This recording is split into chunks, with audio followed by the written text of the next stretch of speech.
There's a certain kind of person who doesn't just walk into a room. They read it instantly.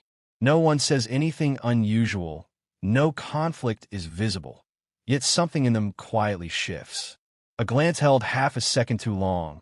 A smile that doesn't quite reach the eyes. A tone that sounds normal but feels slightly off. Their brain notices everything. And while most people call this awareness a gift, the truth is, it can feel more like a weight they never get to put down. Because for them, the mind doesn't switch off. Moments don't just pass, they linger. A simple conversation can echo for hours, replaying in different versions, different meanings, different possibilities. What others forget in minutes, they analyze for days. And over time, this constant awareness stops feeling like intelligence and starts feeling like exhaustion. So where does this come from? Psychology usually points to two roots. For some, this sensitivity is natural. They're what researchers call highly sensitive individuals, people whose nervous systems process information more deeply. They don't just see the world, they absorb it. Sounds feel sharper, emotions feel heavier, and social cues feel amplified. But for others, this awareness is learned.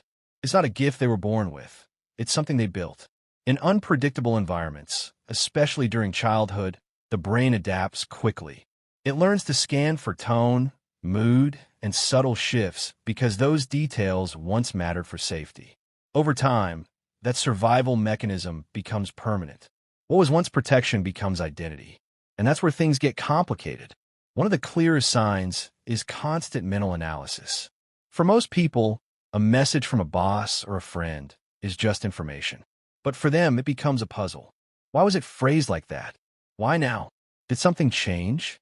Their mind fills in the gaps automatically, often assuming the worst before reality even catches up.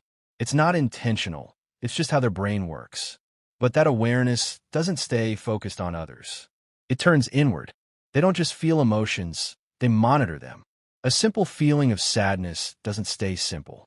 It becomes a question, then a judgment, then a loop. Why do I feel this way? Should I feel this way? Is something wrong with me? Even moments of happiness get analyzed until they lose their natural flow. It's like trying to enjoy music while constantly adjusting the volume. You never fully experience it. And then there's relationships. When you see too much, trust becomes complicated. Compliments feel layered. Kindness feels conditional. People's words are no longer just words. They're signals, patterns, intentions waiting to be decoded. This doesn't make them cynical, but it does make them cautious. And sometimes that caution creates distance. Not because they don't want connection, but because they see too many possibilities within it. At the same time, their empathy runs deep. They don't just understand how others feel. They feel it themselves. The tension in a room, the sadness in someone's voice, the stress behind a forced smile, it all registers. And while this makes them incredibly perceptive, it also makes them emotionally overloaded. They carry things that were never theirs to carry. Eventually, this awareness starts affecting the body too. A small physical sensation, a faster heartbeat, a slight tension, can spiral into something bigger. The mind interprets it as a warning, the body reacts, and a loop begins. Nothing is actually wrong, but everything feels like it might be.